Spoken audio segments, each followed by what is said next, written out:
Bagaimana kalau saya bilang, salah satu mesin pencetak uang paling tangguh di bursa saham kita sekarang ini, tuh bukan perusahaan teknologi. Wah, bukan teknologi ya? Sama sekali bukan.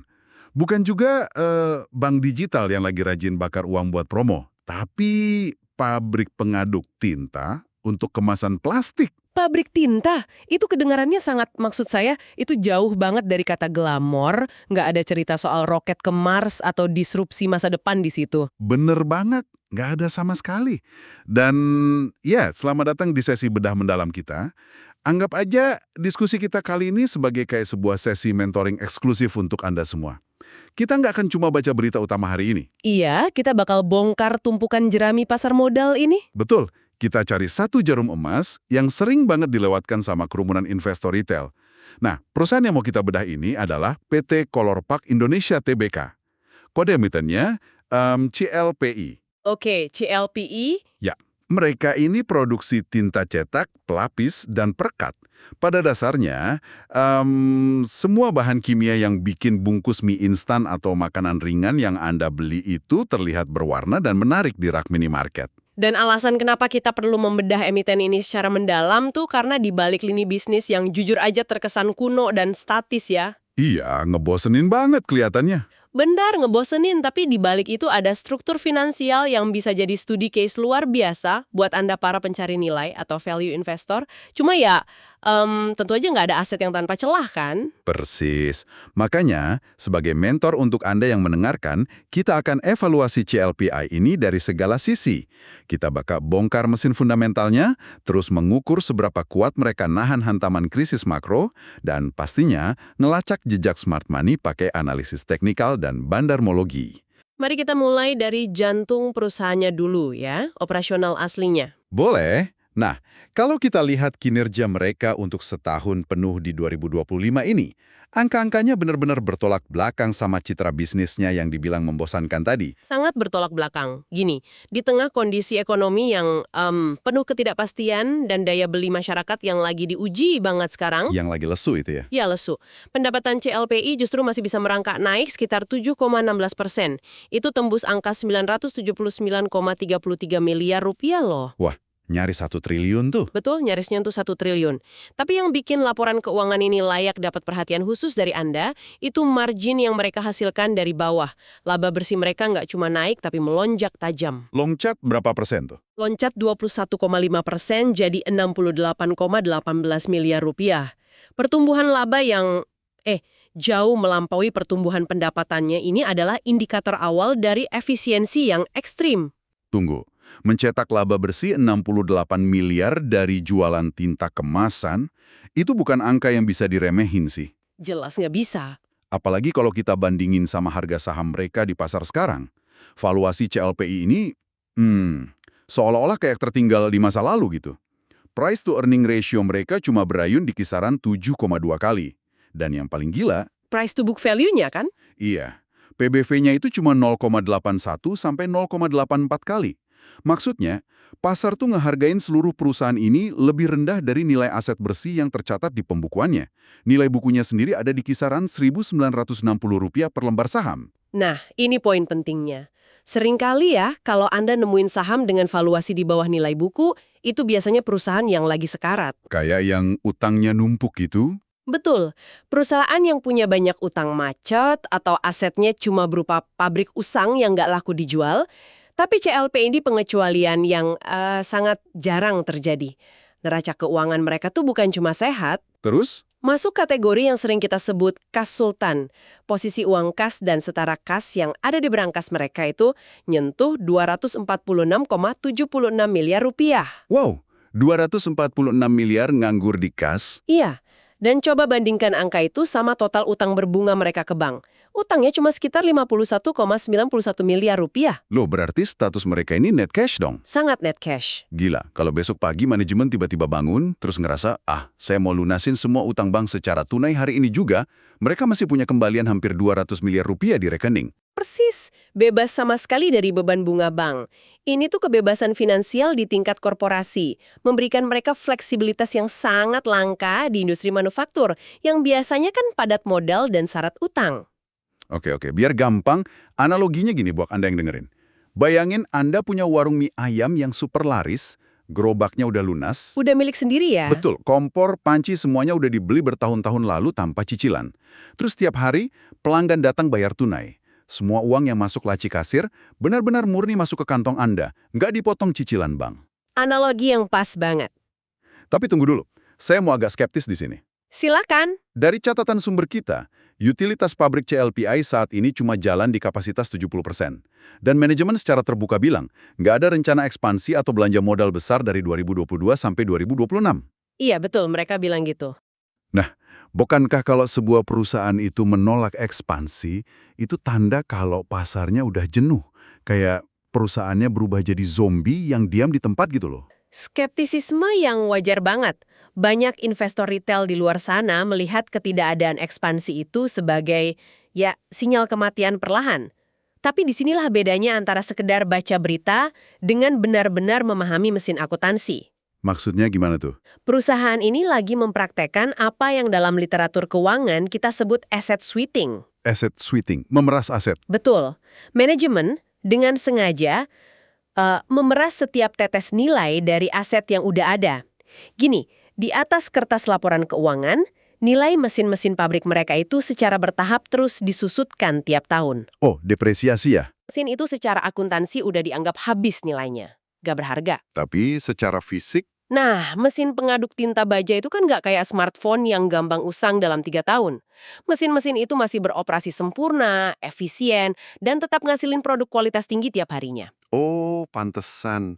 Jadi beban operasional mereka di laporan laba rugi kelihatan menyusut drastis karena beban depresiasinya udah hampir hilang. Tapi uang realnya terus ngalir masuk. Persis banget. Dan karena mereka cerdas untuk nggak memaksakan ekspansi ya, karena utilisasi masih 70% kan, ruang pertumbuhannya masih ada, jadi mereka nggak perlu buang uang kas besar-besaran buat beli mesin baru. Masuk akal. Dampaknya itu langsung kelihatan di metrik paling penting dari sebuah bisnis, arus kas bebas atau free cash flow. Uang tunai murni ini meledak sampai 69,98 miliar rupiah. Nahan diri buat nggak ekspansi prematur, justru keputusan brilian buat ngamanin uang kas pemegang saham. daripada egois bangun pabrik baru yang megah cuma buat pamer, mending gemukin kas ya. Itu prinsip value investing yang klasik banget. Sangat klasik.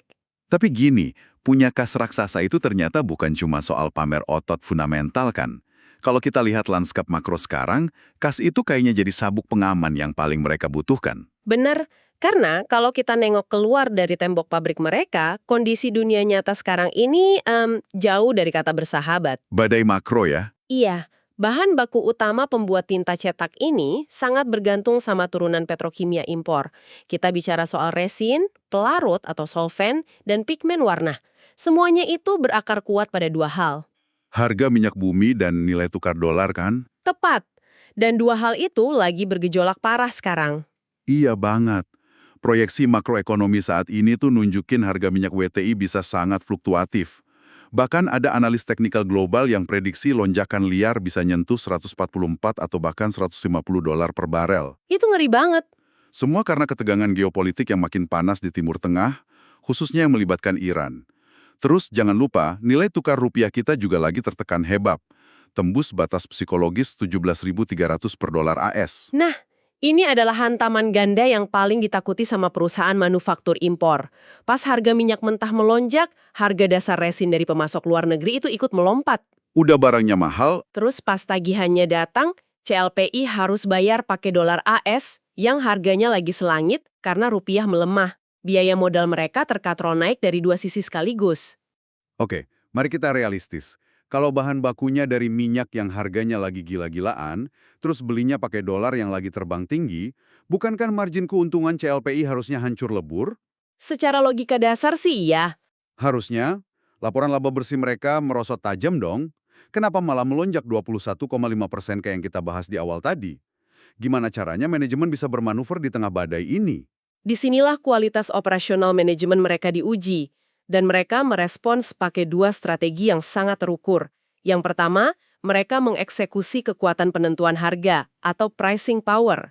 Oh, mereka naikin harga jual? Iya. Gini, Tinta kemasan itu kan komponen biaya yang relatif kecil dari keseluruhan biaya sebungkus mie instan. Tapi fungsinya mutlak krusial. Nggak ada kan pabrik makanan yang mau jual produknya pakai plastik polos tanpa merek? Nggak bakal laku lah. Nah, karena posisi esensial ini, CLPI punya kemampuan buat nerusin beban kenaikan harga bahan baku tadi ke pelanggan mereka. Secara bertahap tentunya. Oh, jadi mereka negosiasi ulang kontraknya. Kayak, maaf nih bos, harga minyak naik, dolar naik, mulai kuartal ini harga tinta kita naik sekian persen ya, gitu kan? Betul. Dan pelanggannya, si pabrik-pabrik kemasan raksasa itu, mau nggak mau harus nerima. Karena mereka juga harus penuhi pesanan kemasan buat klien mereka. Strategi yang pinter. Terus yang kedua apa? Langkah kedua itu soal pengelolaan gudang. Di tengah fluktuasi harga global, manajemen justru berhasil ngelakuin efisiensi dengan menekan turun stok persediaan bahan baku sebesar 5,2%. Wow, mereka nurunin stok. Iya, jadi mereka nggak panik terus nimbun barang gila-gilaan pas harga lagi di puncak. Mereka kelola rantai pasokan setipis dan seefisien mungkin sesuai pesanan produksi. Manuver yang sangat lincah ya buat sebuah bisnis yang katanya tua. Tapi, mari kita bedah satu angka krusial dari sumber kita. Ini menurut saya bisa jadi kerikil dalam sepatu mereka. Angka yang mana tuh? Tadi kan Anda sebut soal pelanggan yang harus menerima kenaikan harga. Rupanya ada dampak samping dari negosiasi alot itu. Kita ngelihat ada lonjakan pada angka Days Sales Outstanding atau DSO. Piutang. Ya, sekarang DSO-nya nyentuh 107 hari.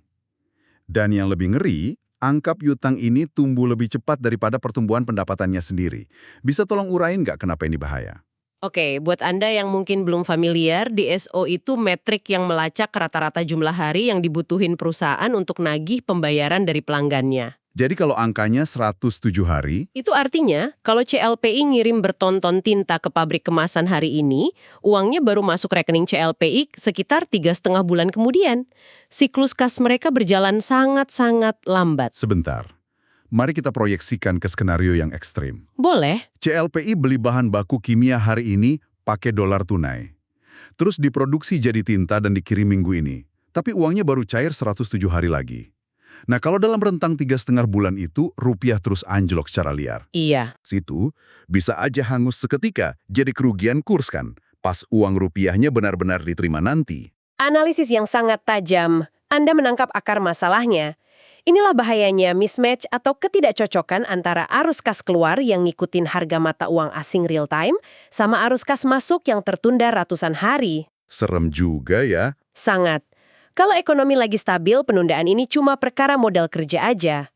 Tapi di era suku bunga tinggi dan inflasi kayak sekarang, di mana klien mereka juga mungkin lagi kesulitan likuiditas, Piutang ini bisa jadi bom waktu dong. tepat. Piutang yang membengkak ini bisa jadi bom waktu. Kalau ekonomi terus tertekan, ada risiko nyata di mana pelanggan mereka gagal bayar. Atau minimal minta perpanjangan tempo lebih lama lagi. Uang yang macet itu uang yang nggak bisa dipakai buat beli bahan baku putaran berikutnya. Jadi pesannya sangat jelas ya buat Anda yang mendengarkan. Neraca net cash ratusan miliar yang kita puji-puji di awal tadi bukan alasan untuk berpuas diri. Benar. Fundamental yang kokoh saat ini itu ditopang sama asumsi bahwa piutang-piutang tersebut akan cair. Anda harus pantau laporan keuangan mereka kuartal demi kuartal. Pastiin angka DSO 107 hari itu nggak terus bengkak jadi 120 atau 150 hari. Karena kalau sampai bengkak parah, Kasultan itu pelan-pelan bakal tersedot hadis cuma buat nutupin lubang operasional. Kewaspadaan mutlak diperlukan. Ini kan esensi dari investasi ya, memahami kelemahan terbesar dari bisnis yang paling kuat sekalipun. Setuju. Nah, dengan segala dinamika internal dan risiko makro tadi, minyak bergejolak, dolar mahal, piutang tertunda, logikanya, pasar saham yang biasanya panikan, ini pasti bakal ngejauhin saham CLPI kan. Harusnya sih gitu. Tapi pas kita telaah pergerakan harga dan jejak transaksi di bursa, kita justru ngelihat fenomena yang, kebalikannya. Disinilah teka-teki ini makin seru. Mari kita pakai kacamata teknikal dan bandarmologi sekarang. Menarik. Karena sinyal dari pasar ternyata cukup bertolak belakang sama kekhawatiran makro tadi. Dari kacamata teknikal klasik, harga saham CLPI ini lagi ada di fase yang sangat suportif. Di kisaran berapa sekarang? Bergerak di kisaran 1.595 sampai 1.650 rupiah. Kita bisa melabeli tren besarnya saat ini tuh cenderung bullish. Kenapa bisa dibilang bullish? Karena struktur harganya secara konsisten mampu bertahan kokoh di atas garis rata-rata harian yang jadi pondasinya, yaitu Exponential Moving Average atau EMA 20 hari di level 1568 dan EMA 50 hari di level 1556. Oke, biar gampang dibayangin buat Anda yang nggak rutin pantau grafik tiap hari, bertahan di atas garis rata-rata 20 dan 50 hari ini ibarat bola yang terus memantul di atas lantai beton. Bukan di atas lumpur ya. Betul, nggak amblas. Ini nunjukin tiap kali harganya coba turun, ada dorongan beli yang cukup kuat buat ngangkat harganya lagi. Secara momentum, target terdekat ada di resistensi psikologis 1650.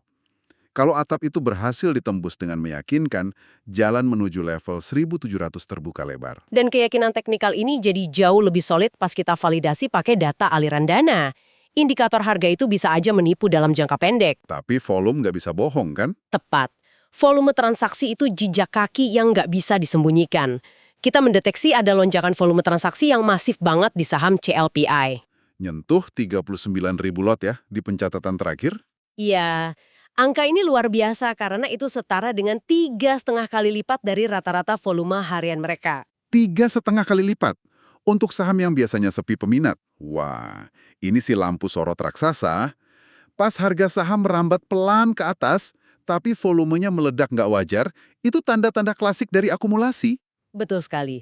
Uang retail biasa nggak mungkin bisa nyiptain volume sebesar itu tanpa bikin harganya loncat liar. Berarti ini smart money dong? Institusi besar, atau yang sering kita sebut bandar, lagi nyerap barang secara masif, tapi dengan sangat teratur biar harganya nggak langsung terbang. Membaca pergerakan bandar itu kan tentang memahami insentif ya. Dana miliaran rupiah nggak akan diparkir di satu saham kapitalisasi menengah kalau nggak ada target imbal hasil yang pasti. Terus apa insentifnya di CLPI ini? Kalau kita lihat rekam jejak mereka, insentif terbesar yang menarik smart money ini nggak diragukan lagi bermuara pada satu jadwal tahunan. Musim dividen. Sang primadona bursa. CLPI ini kan bukan cuma pelit ekspansi buat nabung kas, tapi mereka punya reputasi elit sebagai dividen aristokrat. Iya, mereka punya kebijakan bagi dividen yang sangat konsisten tiap tahunnya. Rasio pembayarannya atau payout ratio itu dipatok rutin di angka 75% dari total laba bersih. Oke, mari kita hitung. Kalau laba per saham atau EPS di tahun 2025 nyentuh Rp222, hitungan kasarnya berarti dividen yang bakal dibagikan ada di kisaran Rp166 sampai Rp169 per lembar saham. Coba kita letakkan angka itu dalam konteks real biar makin kerasa. Kalau Anda beli saham ini di kisaran harga Rp1.600 hari ini, dividen sebesar Rp160-an, itu berarti Anda dapat dividen yield atau tingkat imbal hasil di atas 10%. Wow, 10% di muka. Di kondisi ekonomi sekarang, di mana deposito bank mungkin cuma ngasih 4-5% dan itu belum dipotong pajak loh, tawaran yield 10% tunai dari perusahaan yang sehat ini adalah magnet likuiditas. Manajer investasi institusional pasti ngiler. Wah, tawaran yang luar biasa banget. Bayangin naruh uang, beberapa bulan kemudian ditransfer bunga 10% di muka. Sambil megang saham yang teknikalnya diyakini masih bisa nembus 1.700. Terdengar sempurna ya? Terlalu sempurna.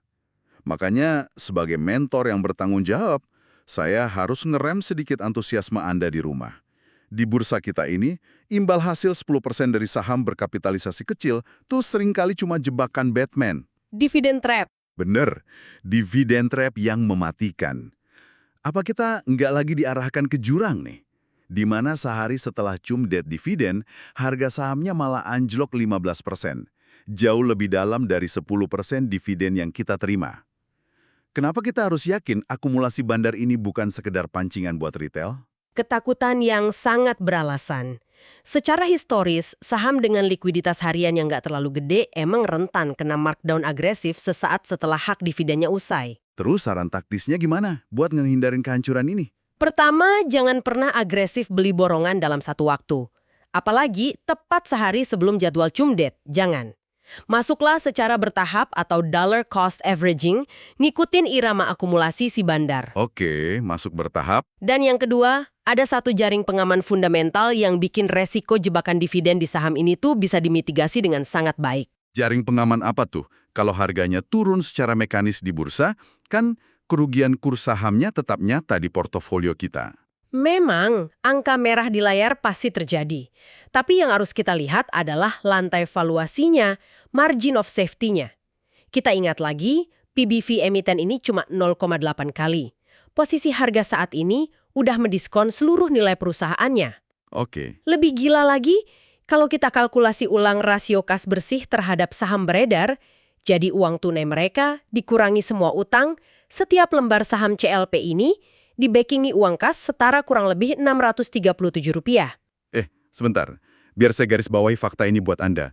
Harga saham di bursa itu 1.600.